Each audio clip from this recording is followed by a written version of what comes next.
Right, are we starting? Right, hang on, it's starting to record right now. So.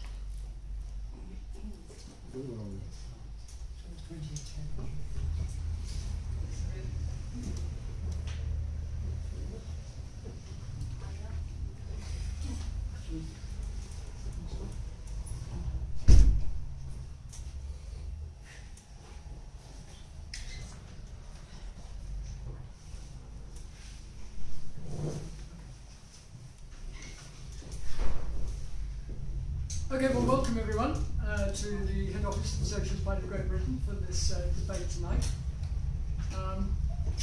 We've got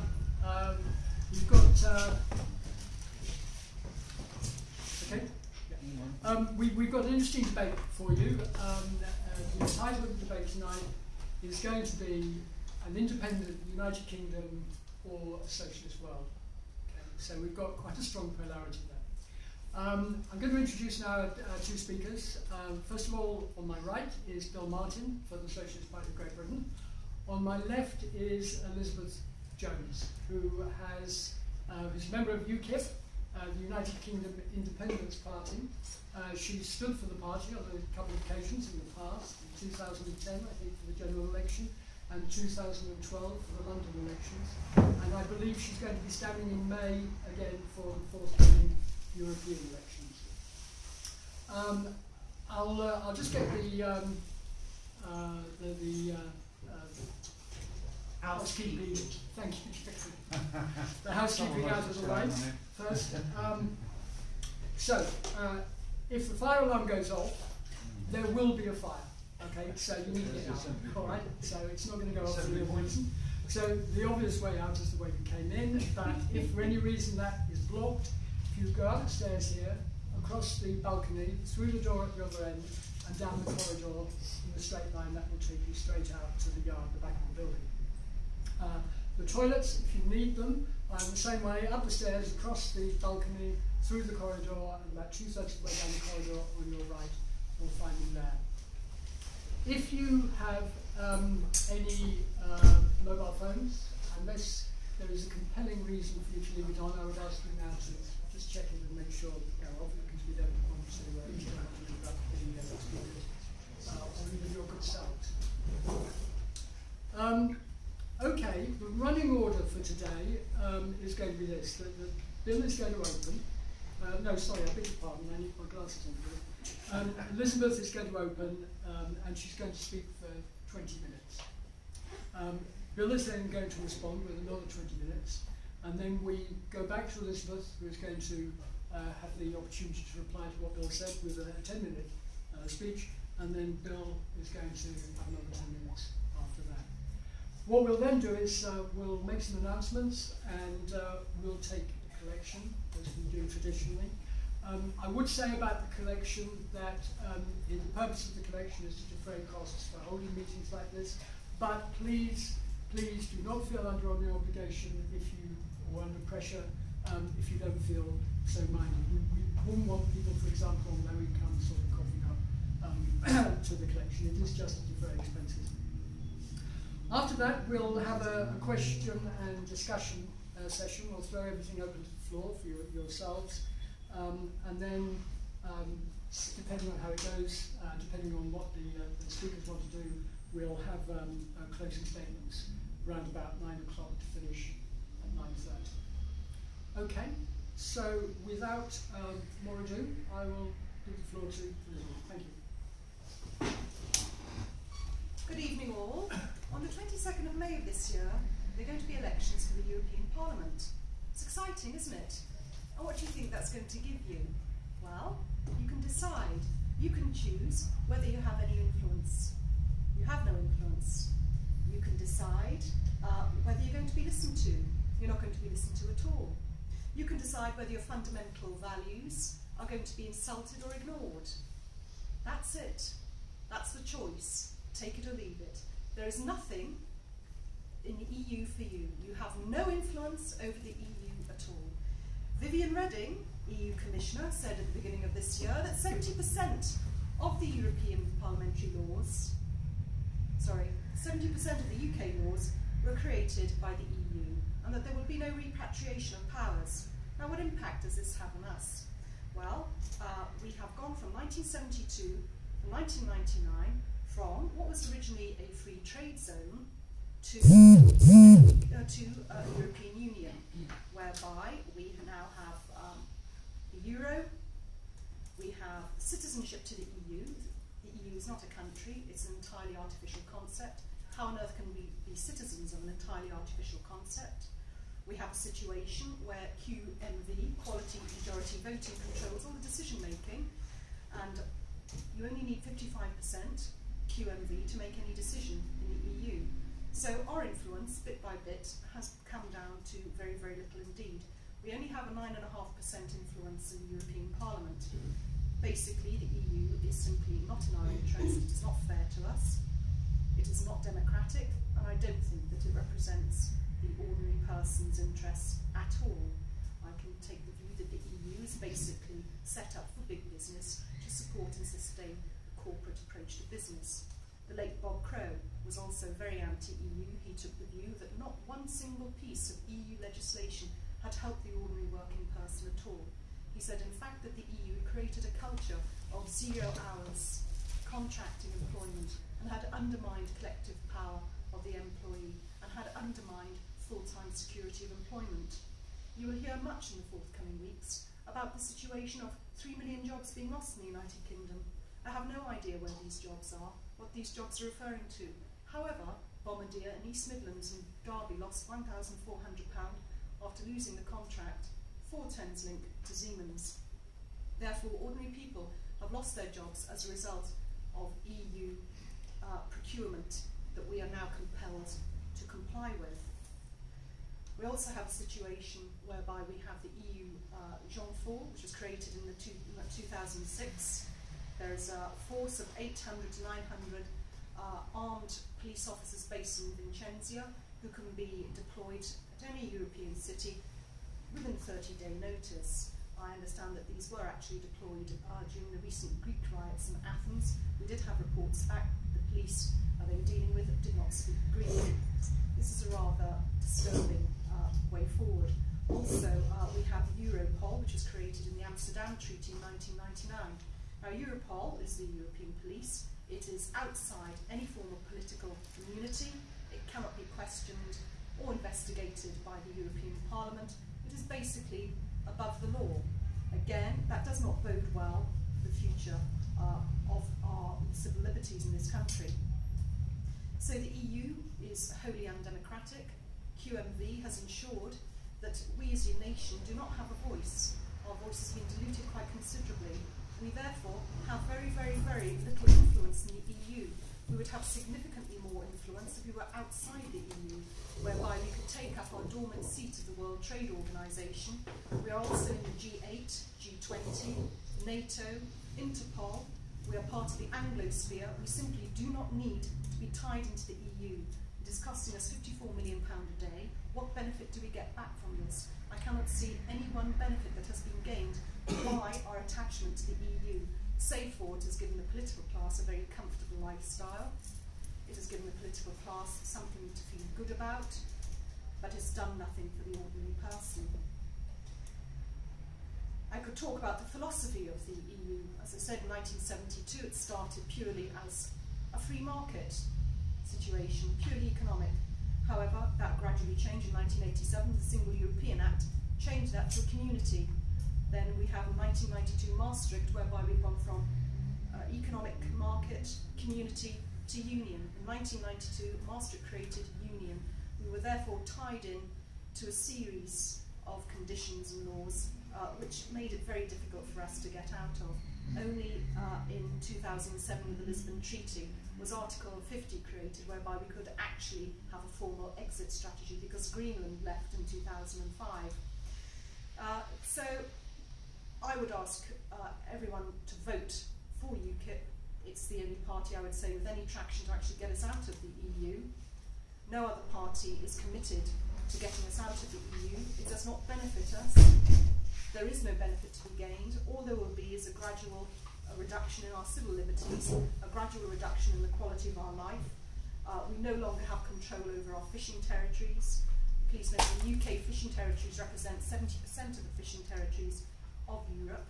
We no longer have control over that. It doesn't benefit our economy, and hence it will not benefit the ordinary person. There will be no wealth filtering down, there will be less wealth to filter down. So I say we should leave the EU. If the EU wants to remain as it is, of course it can do so. I don't think it is good for Europe. Also, we have the creeping ideology of the EU. We have the situation in 1999, Amsterdam, where hate legislation became law. Whatever your view of hate legislation is, frankly, it is often used as a political battering ram of what we call the tolerancy, whereby many areas, political areas, have to be closed down because you cannot discuss certain issues involving certain alleged hate situations. For instance, Lithuania now has 19 tolerance centres, whereby Lithuanian school children are required to go and ask their grandparents, did they know people during the Second World War, did they know Jewish people during the Second World War, what assistance did they give to help Jewish people during the Second World War. Clearly, it was a terrible tragedy that happened during the Second World War, which should never be repeated. But whether it's right and appropriate that this ideology should be forced on school children, I question whether that's appropriate at all.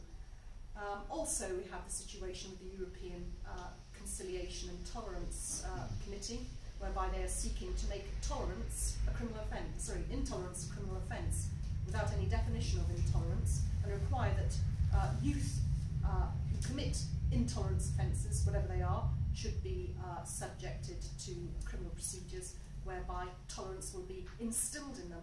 Though I don't know how you instill tolerance into youngsters. I really don't know how that works.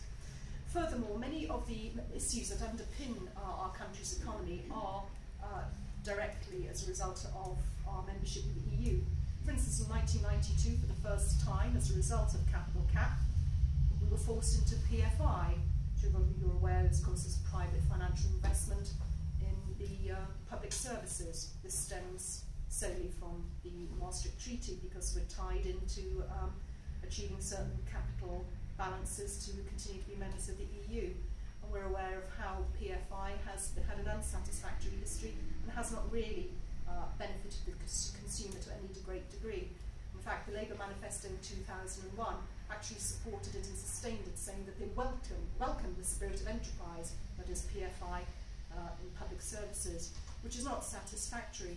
Also, the situation with HS2 is brought about again by 1992 Maastricht Treaty, which brought in the trans-European transport networks. Again, we've got no control over this. This is a rollout from the EU. I think people must understand what little control that we have over our own policies and our own economy, and what impact this will have. Tony Benn was very much opposed to the EU. He took the view that the EU was a structure that was set up for corporate big business. He said that power must come from bottom up, whereas the EU came from top down. There were unelected officials making decisions for people over which they have no influence and no control. So I think that's it for now. I don't know if I shall leave to Bill. Thank you.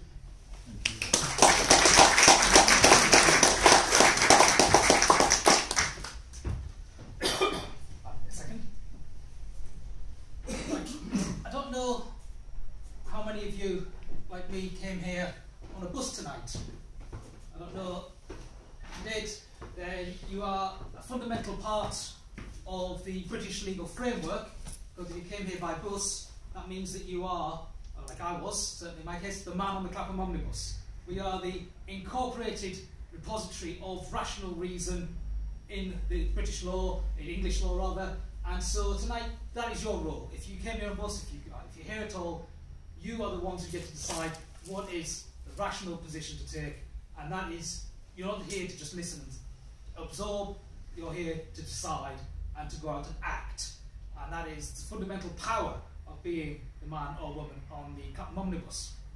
Now, as you can tell from the accent, I haven't been riding a camp omnibus all my life.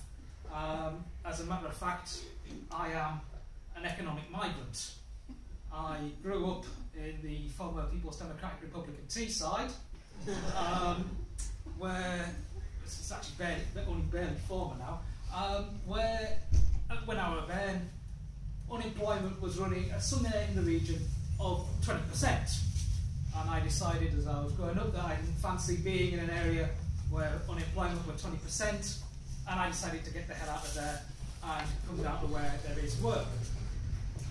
Now, I didn't do that, and it didn't matter to me that I came and lived somewhere else, because I was born with no property to my name. In fact, as things stand to this day, I don't own a single square inch of the United Kingdom.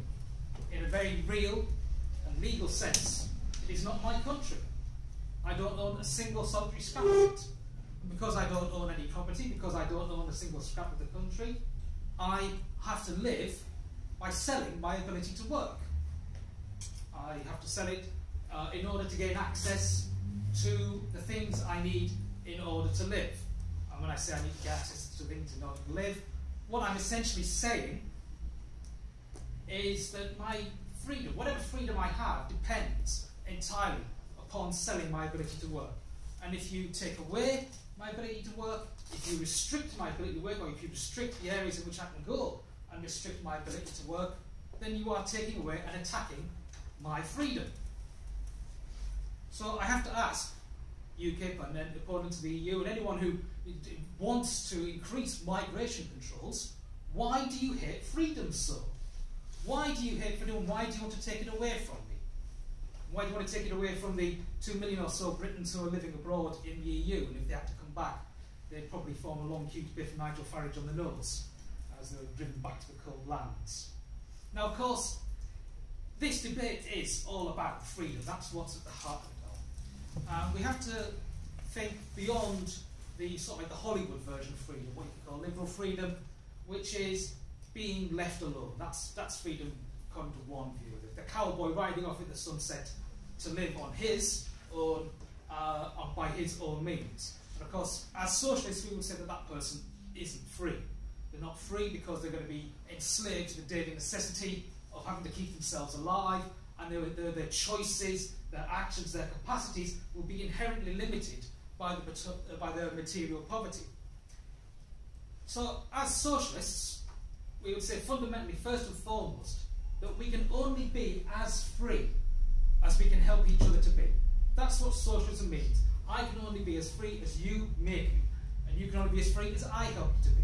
Now, that does include, in part, the liberal model of freedom. After all, if you're walking along a busy street, being free on a busy street means people getting the hell out of your way. But sometimes it does mean giving a helping hand where one is needed.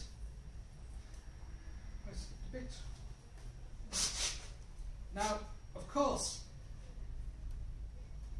there we go. I can give a more concise example of this sort of freedom. If I clutch my left arm now and shout, "My heart!" and fall over, then hopefully at least one person in this room, please, would leap up and start performing first aid, and someone else would phone an ambulance, and my life would be saved. I can't do that for myself. If I have a heart attack, I need you to save me.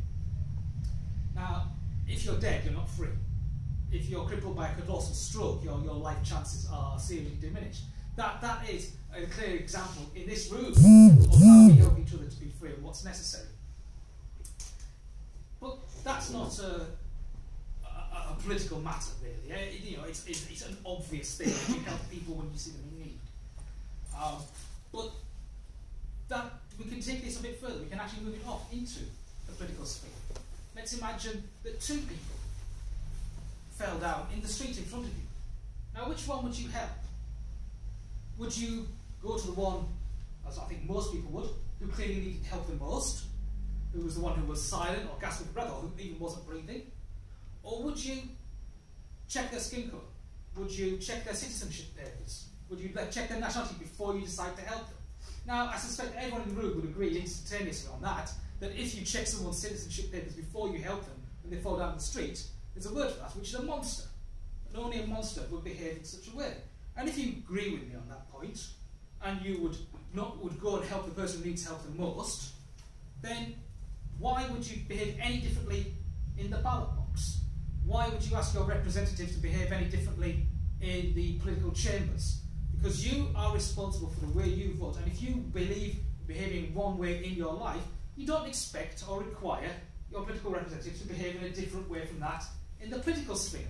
We help each other because we know that we have needs and we have to help each other out, otherwise one day it will turn around and bite us on the bum. So I have to work because I don't have any property. Well, that implies that someone else does have property. They've got the property in order to pay me to do my work.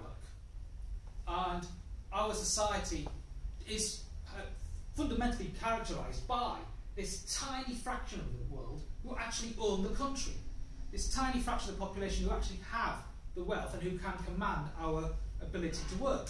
And what that means is that they have the capacity to compel a sort of one-sided freedom from us. They have the capacity to say, well, you will help me to be free, and there will be no reciprocation on my part. I will not have to help you. You'll get your wages according to the market price for your ability to work, and that's it. And of course, we can think that the people who have that wealth have a vested interest in it. Of course, people like Nigel Farage, who was a commodities trader, and who earned his bread, got his trust, precisely through being able to take a toll, essentially, on the movement of goods across borders. So, of course, some people have a very distinct and clear interest in retaining borders. I mean, I'll give a quick example. Some of you may have heard of this sort of thing.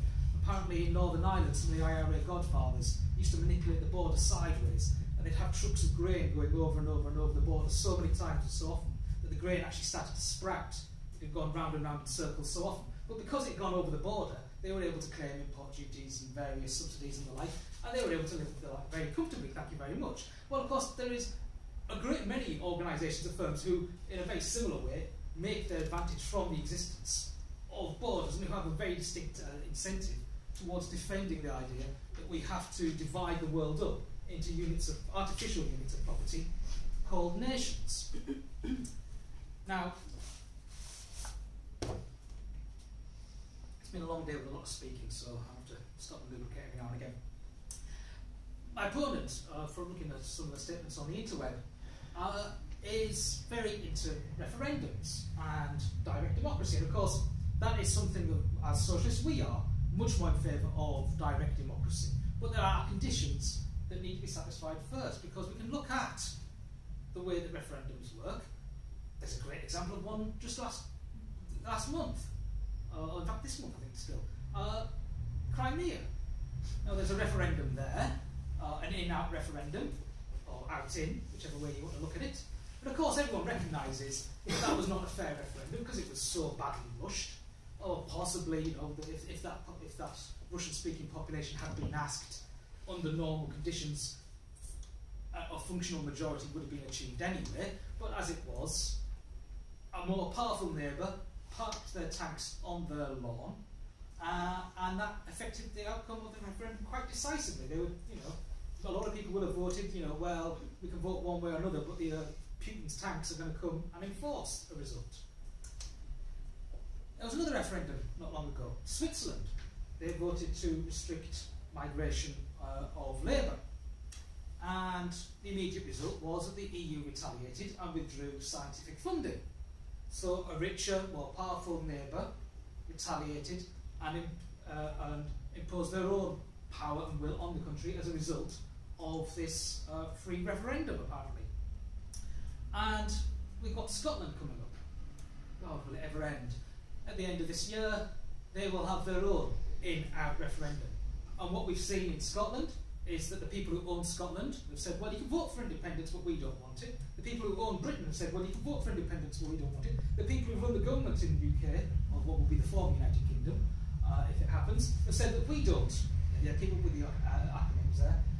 We won't wear this independence. So you can vote for what you like, as long as you vote the right way. It's a bit like a passive-aggressive partner.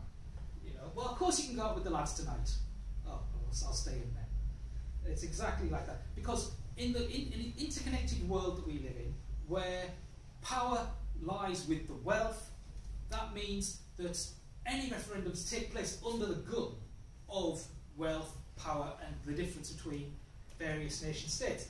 We don't even have to look that far back. I mean, we can follow the example of Scotland, back to 100 years ago, roughly, to what happened in Ireland. They fought several bloody civil wars in order to achieve their independence, and ended up as England's dairy, and having to tell the economy of the more powerful neighbour state very closely, without much of a say. You know, they had their own democratic government, but that democratically elected government had to do what the more powerful country next door did. I believe in international politics they call that Finlandisation, after what happened in Finland, where their government essentially did what the Soviets wanted without even having to ask them first, because there was a big powerful neighbour next door and you didn't want to piss them off. They didn't know, did they? They fought them. They fought the Russians. Oh, that's 1940. Finlandisation was coined in the 1960s. So, what the hell does that say? Oh yes. Just to give an example of this interconnected world, and to show how it affects you very materially and directly. I double-checked upstairs on the CIA World Fact Book, the authoritative source on the world today, and apparently the life expectancy in Botswana is 54 years. Just to give a rough clue over here, it's about more or less 80. So down there they're losing 30 odd years of their life. And you might say, well, that's a country far away, which I know little. But in the interconnected economic world that we live in today, that is people who could have had ideas, people who could have come up with, done work, created useful things, who could have materially added to your wealth, who are not able to do so because they have died. You are poorer because people are dying of poverty. That is the very clear essence of what an interconnected world means. And if you want to be free, if you want to live well, that means that you cannot do it by imposing borders and shutting people out. If you shut people out, you're cutting them off, and you're making yourself worse off for this. I mean, to give two quick examples of this interconnected world, all the zips in the world are made by, I think it's 2 factories in China make all the zips in all the clothes. One valley in Pakistan makes all the footballs. You know, and of course, these are at slave wages, but that's the colossal productivity that we have unleashed in the world today, and that is part of this global framework. So any country that gains its independence, or its apparent independence, is still trapped in by this network of wealth and control. And as my opponent said, you know, even if you left the EU, we'd still be members of NATO and would have to abide by the rules of NATO. There's no NATO parliament, there's no G8 parliament, there's no other, all these international bodies to which we have to be signed up. If we want to be genuinely democratic, I can only think of, genuinely independent, I can only think of 2 countries in the world today that could be described as genuinely independent and that have managed to free themselves away from such controls, and that would be Cuba and North Korea. Now, those are brutal totalitarian governments, and I wouldn't think that anyone in their right mind would want to live in countries like that. But my opponent wants independence, and if she wills the end, she'll have to will the means. And the means for national independence would be living like Cuba. And I don't think anyone in their right minds would support anything even remotely like that. Because the whole point of having national independence, or the independence of the state, is eventually it has to stop the independence of the people. It has to stop the people being able to move across the borders, to being able to do what they want, in order to maintain the integrity of this wholly artificial formation called the nation state. So what we as socialists would say is, if you do want independence, if you do want economic security, freedom and democracy, then you can't have that in a world of unequal wealth. You can't have that in a world that is divided into units of property, and so that the only way in which we can live freely and democratically together is if we take the wealth of the world into common ownership, or what we call world socialism. Thank you very much.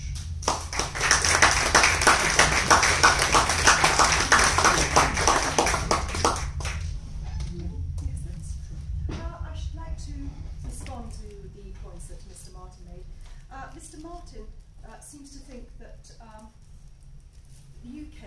Independence Party is seeking, or we're saying about nationhood, but what we're doing, we want to be free of the EU, because we are all here citizens now of the EU. One nationhood is always replaced by another, and often not a very good replacement. So every single person here is a member of the EU. It's all on your passport, you're all members of the EU, like it or lump it. If you were in a communist or socialist country, you would all be members of that country. There is no escaping nationhood or groups of people. We cannot be atomised individuals at all. Now, we're talking about freedom. If we leave the EU, we will be significantly freer. We will be freed from the European arrest warrant, which I'm sure you're aware of, and how that has impinged on many people's civil liberties, whereby you can be abroad, maybe accused by local police of being in a, let's say, the very famous case of the Greek boy who's alleged to have beaten someone up in a bar. He wasn't actually in the bar, nowhere near it, but somehow the Greek police decided he was. He was then subject to the European arrest warrant on no evidence. The situation with the European arrest warrant is that any European country in the EU can send the warrants to papers to the United Kingdom. The United Kingdom then has to find that person and hand them over. There is no judicial review. I can tell you that many of the lower courts of this country are chock full of European arrest warrant applications, and you as taxpayers are paying for that processing. It is totally undemocratic and unfree, and I'll tell you for why. Because judicial discretion was removed about 6 years ago, so that means when the papers come, the judge has no power to analyse the quality of the evidence. For instance, we'll get papers coming through for the return of Romanians, well, I'm saying Romanians because it often is Romanians, perhaps stolen 5 pence. Now, in the United Kingdom, the police wouldn't even arrest someone for stealing 5 pence, but we have to go through the entire European arrest warrant because we're citizens of the EU and we are chained to the EU in order to remove this person from the UK, return them to their homeland where they will be charged under their criminal justice system. So, stealing 5 pence, stealing a baseball cap. In this country, it wouldn't get off the ground at all. And the problem is judicial discretion has been removed. In the past, British judges could look at that and think, well, this is junk. Absolutely junk. It's completely disproportionate. We're not going to allow this through. We're not going to send this person back to their homeland to be tried there. This is a junk application. But that's been taken away. The EU removed judicial discretion because the EU wants to have complete control over all its citizens' movements. So, now you will go back. And what's more, not only do we have the European arrest warrant, we now have the European investigative order, whereby foreign police can approach British police and say, you've got so-and-so in your country, right, British police, we want you to investigate them for a variety of criminal crimes that they've committed abroad, and we have to pay the cost of that.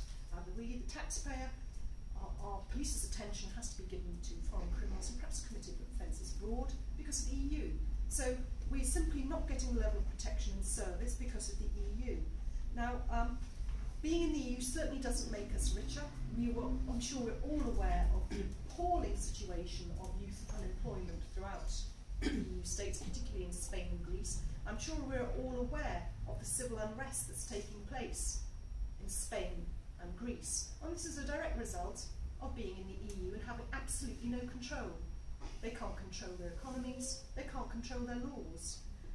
We have had our ability to make our own laws taken away from us. As I said, we've got PFI, HS2, all come about basically because of the 1992 Maastricht Treaty.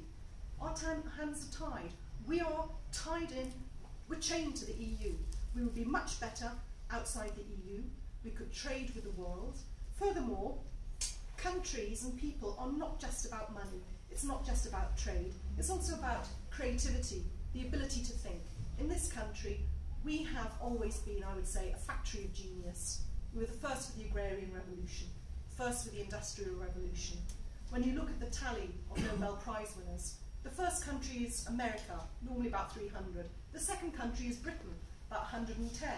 Then underneath that we have Germany. We've got much smaller populations in these two countries, but because we allow freedom of thought, because our citizens don't have the worry of perhaps European arrest warrants, European investigation orders hanging over them. We have a culture of freedom of thought. And that has flowered world genius. That has flowered a level of scientific invention that I would say is probably unparalleled in any other country. Now, the EU is seeking to homogenise humanity. We are not all one carton of UHT milk. We're all completely different, all different flavours. But the EU is seeking to put us in these little cartons, making us all uniform. This is totally against the philosophy of UKIP. We want to have a very creative country. We want to have complete freedom of thought. We don't want to be held in by what the current fashion of thought is. I realised that when UKIP originally started, it was very much a heretical dissident party. Because of that, we were the first party that dared to criticise the EU and dared to question the validity of membership. And what exactly are we getting out of it? I say we're getting very little indeed. Particularly also as women, on 22nd of December 2012, the EU brought in its politically correct law with regard car insurance. So, because men and women are equal, now women have to pay the same car insurance as men, even though, of course, risk-wise, liability-wise, we're a lesser risk. And that's a fact. I'm sorry, that's an actuarial fact. However, because of the EU blanket, totalitarian view of the world, this is what we're going to expect. So we've now got insurance which is no longer based on risk. We've got, as I say, the Lithuania has 19 tolerance centres whereby youngsters have a certain historical outlook. I'm not criticising that. I appreciate the Second World War was an absolute catastrophe which has to be remembered, but I question the appropriateness of young school children having to face up to the horrors of that war and be inadvertently attached by blame to that. So I don't think that's really an appropriate way forward. So I really don't think that I don't see what benefit we get from being in the EU. I hear what my opponent says. Yes, all well and good and laudable, very nice. Yes, of course, it'd be good if we could have a flatter society. It'd be very good if all of us could have, we didn't have to get up and go to horrible jobs in the morning, we didn't have work stress, all well and good. But the EU is simply not going to facilitate that. In fact, it's going to make it a lot worse. I think the quality of our life is going to be reduced, the cost of living is going to go up, the demands of the EU are going to get greater and greater. We are now subsuming, Ukraine has now entered into a trade treaty with the EU. Of course, what will follow then, of course, we'll probably eventually have Ukraine as being a full member. I know this sounds horrible, but I don't know, have any of you read the Europol report in Ukraine? Are any of you aware of what a gangster state it is?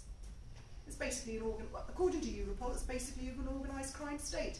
I also take the frank view that the EU facilitates organised crime, and where would continental organised crime be without the EU, and without our payments to the EU, seriously? We had the Aquila Italian earthquake, 450 million euros, that's your money every time you pay VAT.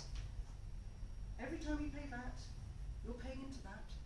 450 million euros went to the Aquila Italian earthquake fund, all well and good, but who got most of it? Who got a slice of it? Italian mafia. 3 billion euros went again to Italy to support their regions. Where did that money end up? Do you think it went up to help the regions? Do you think it helped the man in the Clapham omnibus? No. Ended up in Swiss bank accounts of Italian mafia men. The worst one is the A3. I don't know if any of you are aware of the A3, the coastal motorway going down Italy, A3? Maybe not. It's quite a famous road, the Italian A3, because the Italian A3 took 10 billion euros out of the EU funds. That's money that could have been used in this country, but our share of that could have been ploughed back to help our youth, to help our public services, to help our hospitals, our roads. But no, 10 billion goes out to sustain and pay for the Italian A3. That road has never, ever been completed. It's never finished. It's never been built. Why? It's another Italian mafia scam. And in July 2012, the EU approached the Italian government and said, well, it seems to be a very large amount of money flowing from the EU to Italy. Is this fair? Is this going to the low paid? Is this going to Your health services, is this going to maintain your roads? No, it's going to Italian mafia accounts. So the Italian mafia was ordered to pay back 383 million euros. So we can safely say that the Italian mafia had 10 billion, gave back 383 billion. No wonder so many continental countries want to be in the EU. No wonder Italy is so keen to stay. Of course, the majority of Italians are very anti-mafia, I accept that. Very law-binding, very hard-working. But there is a significant minority who is mafia-minded. And that's a theory I had about the life sentencing. I'm sure you're aware of the situation with regard to the EU and I think it was the Venter case with the Venter case recently at the ECJ, where there's been constant pushing for life sentencing to have a review. So life sentencing is against your human rights. To keep someone in prison for life is against your human rights.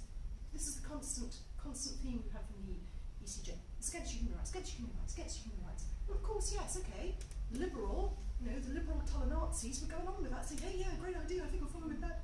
And I was, well, actually, okay, but where is that actually coming from? I frankly think that Italy has a category of prisoner who is subject to life sentence, who can never ever come out of prison, and that's the Italian mafia. If you're an associate of the Italian mafia, or you're an Italian mafia person, you're in prison for life in Italy. Now what's the point in you having a share of that 10 billion from the A3 if you're going to be in prison for life? You can't enjoy it. So why not? You've got the power. Push and push and push and push. Campaign. Get your way. And they did. They got that court case which said, yes, life sentencing is against the EU. It's against your human rights. It's against EU philosophy. Life sentencing must have a review. You've got to have a review. You cannot have someone in prison for life. But, strangely enough, our judges were strong enough to make up good reasoning to avoid that. I don't know how they did it, but they did with the sentencing with regard to the Lee Wrigley. Quite remarkable. And also, let us not forget the death of Salvo Lima, an Italian MEP. I don't know if any of you have heard of Salvo Lima. Salvo Lima, Italian MEP. He was assassinated by Totorini. I don't know if any of you have heard of Totorini. He was one of the leading mafia people during the Maxi trials that ended in 1986.